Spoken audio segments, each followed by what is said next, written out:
এবার আর শুধু নন্দীগ্রাম নয়, নন্দীগ্রামের পাশাপাশি দক্ষিণ 24 পরগনার ভাঙড়েও হতে চলেছে 2026 নির্বাচনে হাড্ডাহাড্ডি লড়াই। এবার ভাঙড়ে জিতবে কে? কোন রাজনৈতিক দল জিততে পারবে ভাঙড়ে? রাজ্যের শাসক দল তৃণমূল কংগ্রেস যেটা দাবি করছে, নাকি ভাঙড়ের মানুষের ভালোবাসা আছে যাদের দিকে বলে দাবি করেন নেতারা, সেই আইএসএফ বিধায়ক নওশাদ সিদ্দিকী বা আইএসএফ এর কোনো প্রার্থী? তো এই ভাঙড়ে জিতবে কে এবং কোন রাজনৈতিক দল ভাঙড় দখল করতে পারবে? আজকের ভিডিও সেটা নিয়েই বন্ধুরা, আসুন আলোচনা করি। দেখুন, এই যে নতুন করে খবরের শিরোনামে ভাঙড়, তার কারণ অভিষেক বন্দ্যোপাধ্যায়। হ্যাঁ, ভাঙড় তো নতুন করে যেন জেগে উঠেছে এই মুহূর্তে খবরের শিরোনামে। কারণ নতুন বছরের শুরুতেই যে কর্মসূচি, সেই কর্মসূচিতে অভিষেক বন্দ্যোপাধ্যায় একেবারে সাফ কথা বলে দিয়েছেন, 2026 সালে 214 থেকে যদি একটিও সিট বাড়ে, মানে 2021 থেকে যদি একটিও সিট বাড়ে তৃণমূলের, তাহলে সেটা যেন হয় ভাঙড়। এইভাবেই সামনের লক্ষ্য নিয়ে ঝাঁপিয়ে পড়তে হবে নির্দেশ দলের নেতা, কর্মী, বিধায়ক, সাংসদ থেকে পর্যবেক্ষকদের। অভিষেক বন্দ্যোপাধ্যায়ের এই চ্যালেঞ্জকে অ্যাকসেপ্ট করে নিয়েছেন নওশাদ সিদ্দিকী ভাইজান, আইএসএফ বিধায়ক। তিনি বলছেন ভাঙড় তো আমরা জিতবই, এবং তিনি বলছেন যে এই চ্যালেঞ্জকে তিনি অ্যাকসেপ্ট করলেন। তার কথাবার্তাতে, তার প্রতিক্রিয়াতে যেন সেটাই ধরা পড়ছে। এই আইএসএফ এর সঙ্গেই আছে ভাঙড়, এটাই দাবি করছেন আইএসএফ বিধায়ক নওশাদ সিদ্দিকী।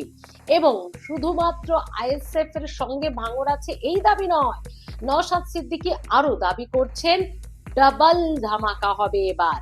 ডাবল ডিজিটের সংখ্যায় বিধায়ক পাবে এবার আইএসএফ। ভাবুন একবার কতখানি আত্মবিশ্বাস আইএসএফ বিধায়ক নওশাদ সিদ্দিকীর। 294টি আসনের মধ্যে একমাত্র নওশাদ সিদ্দিকী আইএসএফ বিধায়ক। তিনি দাবি করছেন যে এবার ডাবল ডিজিটের বিধায়ক হবে আইএসএফ এর। এবং তিনি আরো বলছেন, কই এরা নন্দীগ্রামে দাঁড়িয়ে শুভেন্দু অধিকারীকে তো হারানোর কথা বলছে না, এরা 77টা বিজেপি এমএলএ, তাদেরকে তো হারানোর কথা বলছে না।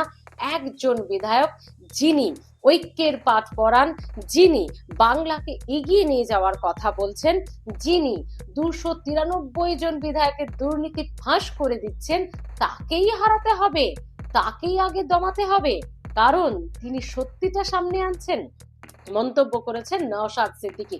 এবং কিভাবে, কতটা আত্মবিশ্বাসী মন্তব্য শুনুন। পরের বিধায়ক 293টা বিধায়কের নোংরামি অন্যায়কে ফাঁস করে দিচ্ছে। তাই এক আইএসএফ এর বিধায়ক তৃণমূল কংগ্রেসের নোংরামি, বিজেপির সাম্প্রদায়িকতার বিরুদ্ধে যেভাবে লড়ে যাচ্ছে, তৃণমূল কংগ্রেস আর বিজেপি চিন্তিত হচ্ছে।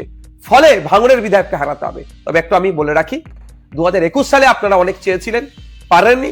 2026 সাল আসছে, সংযুক্ত মোর্চা 2026-এ যাতে তৈরি হয় তার জন্য আমরা চেষ্টা করছি। তারপরেও বলছি, আমরা এই বিগত 4.5 বছরে যা পারফরমেন্স করেছি, রাজ্যের বিভিন্ন প্রান্ত থেকে ভাঙড় উপহার দেবে বিধানসভাকে। অর্থাৎ ডবল ডিজিটের বিধায়ক বিধানসভায় যাবে আইএসএফ এর পক্ষ থেকে। পারলে গণতান্ত্রিক প্রক্রিয়াতে লড়াই আসুন, আমরা আপনাদের চ্যালেঞ্জকে গ্রহণ করছি। নন্দীগ্রামে শুভেন্দু অধিকারীকে হারাবার কথা বলবে না, এরা 77টা বিজেপির বিধায়ক কাছে হারাবার কথা বলবে না। যে এক বিধায়ক সম্প্রীতির পাঠ পড়ায়, ঐক্যের পাঠ পড়ায়, বাংলাকে এগিয়ে নিয়ে যাওয়ার কথা বলে, বা যার ধর্ম বর্ণ নির্বিশেষে মানুষের পাশে থাকার চেষ্টা করে, তাকে হারাবার কথা বলছে। তবে স্বপ্নই থেকে যাবে।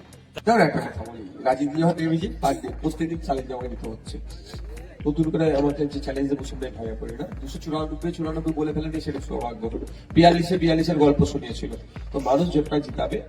শুনো একটা কথা বলে, এমন উন্নয়ন করেছে, উন্নয়নের পাঁচালি নিয়ে পাড়ায় পাড়ায় বৃদ্ধি হচ্ছে। মানে আমার পাড়ায় উন্নয়ন হয়েছে, আমাকে উন্নয়নের পাঁচালি শোনাতে হবে, আমি দেখতে পাবো না? বুঝতে পারছো তো? এরা হচ্ছে কনফিডেন্স বিল্ড আপ করার জন্য, কনফিডেন্স বুস্ট আপ করার জন্য অভিষেক বাবু কথা বলছেন। অভিষেক বাবু তার পিসিমণি মমতা ব্যানার্জি ভালো করে জানেন যে পশ্চিমবাংলার সংখ্যাগুলো থেকে শুরু করে সংখ্যালঘুরা মমতা ব্যানার্জির পাশে আর নাই।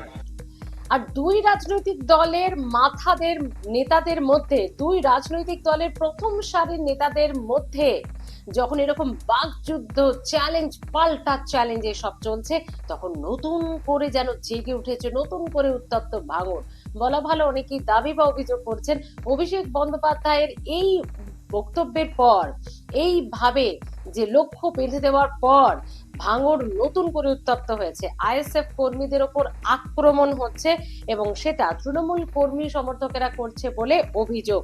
আর সেই আক্রান্ত আইএসএফ কর্মীদের বাড়িতে যান, তাদের সঙ্গে দেখা করেছেন আইএসএফ বিধায়ক নওশাদ সিদ্দিকী। তিনি বলছেন, আরে ভাঙড় জিততে হলে না ভালোবাসতে জানতে হবে। তার কারণ ভাঙড়ের মানুষ হিংসা নয়, ভালোবাসা চায়। তাই ভাঙড় জিততে হলে ভালোবাসা দিতে হবে, হিংসে দিয়ে ভাঙড় জয় করা যাবে না। হিংসা চালিয়ে কি ভাবছে এরকম হিংসা দিয়ে ভাঙড়কে উদ্ধার করবে? অত সহজ নয়। ভাঙড়ের মানুষের মন পেতে গেলে ভালোবাসা দিতে হবে, যেটা দিতে ওরা অপরাধ, ওরা দিতে পারেনি। হিংসা করেছে, বোমাবাজি করেছে, অত্যাচার করেছে, এর জবাব আমরা দেব গণতান্ত্রিক প্রক্রিয়া। আজকের এই ঠান্ডার সময় আর ওই আমরা যাচ্ছিলাম দেখতে, আর দেখতে যাবার সময় মনে করেছে একদম ঘরে পান্নাতে আমার দুটো বৌমা, এই একটা আর ওই বিচ্ছুর ভাই মা হলো আমার বড় বৌমা। এখন ওই বাড়ি ওইরকম হচ্ছে বলে গিয়েছে বলে ধরে ওখানেই ধরে ওকে নিয়ে ধরে মেরেছে। আমাদের ওখানে মারতে মারতে আমাকে এই জায়গা দিয়ে এই জায়গাতে লেগেছে, এই রাস্তায়, আমার এই রাস্তায় লেগেছে।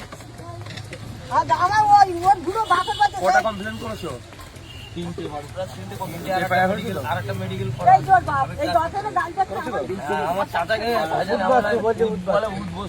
অন্তত ওই উদ্বস্তু আমার আমাদের জায়গায় বসে আছে, আমার বাবা ওদের কাছে বিক্রি করেছে। এই বুড়ো লোকের বাড়িতে চলছে একটা লাঠি বাড়ি না, কি ফাঁকা মেরে দেবো। এই বুড়ো লোকের বাপ আমার এই বিচার তোমার কাছে চাই। আর একটা মেডিকেল করেছে মহিলাটা, ওটা করো। ওরা আমার ভাবি আমার গুলি বৌমা, আমার ঘর দরের অবস্থাটা বল। দুই নেতাদেরই কথা আপনারা শুনলেন। দুই দলের প্রথম সারির নেতা শুধু নয়, প্রথম সারির উজ্জ্বল মুখ বলা যেতে পারে। তবে হ্যাঁ, নওশাদ সিদ্দিকী সবসময় শালীনতা বজায় রেখে খুব রুচিপূর্ণ বক্তব্য তিনি রাখেন। এবারও যে চ্যালেঞ্জ অ্যাকসেপ্ট করে তিনি পাল্টা দিয়েছেন, সেটার মধ্যেও কিন্তু ঠিক ততটাই রুচি এখনো তিনি বজায় রেখেছেন। এবার আপনারা বলুন, ভাঙড়ের মাটিতে সত্যি এবার কোন রাজনৈতিক দল জয়লাভ করতে পারবে? কোন রাজনৈতিক দলের পতাকা উড়বে ভাঙড়ের ওপর? ভাঙড়বাসী কার দিকে, আইএসএফ নাকি তৃণমূল? ভাঙড়বাসীর মন জয় করবে কে? যেভাবে তৃণমূল সেনাপতি, second in command Abhishek Bandyopadhyay, তৃণমূলের সর্বভারতীয় সাধারণ সম্পাদক, তিনি লক্ষ্য বেঁধে দিয়ে এসেছেন, একদম 50,000 লিড চায় প্রত্যেকটা আসনে, ভাঙড় তো জিততেই হবে। এরকম যখন তিনি লক্ষ্য বেঁধে দিয়েছেন, একদম টাস্ক দিয়ে দিয়েছেন কিভাবে এগোতে হবে, আর সেখানে আবার ডাবল ডিজিটের কথা বলছেন, অর্থাৎ 10-এরও বেশি বিধায়কের কথা বলছেন নওশাদ সিদ্দিকী। সত্যি কি সেটা সম্ভব? প্রথম কথা, রাজ্যে কি সত্যি এবার জোড়া সংখ্যায় বিধায়ক পেতে চলেছে বা দিতে চলেছে আইএসএফ? আর অন্যদিকে ভাঙড়ে জিতবে কোন রাজনৈতিক দল, তৃণমূল নাকি ইন্ডিয়ান সেকুলার ফ্রন্ট? অবশ্যই জানাতে ভুলবেন না। আপনাদের মতামত কমেন্টের আশায় থাকলাম। ভালো থাকবেন।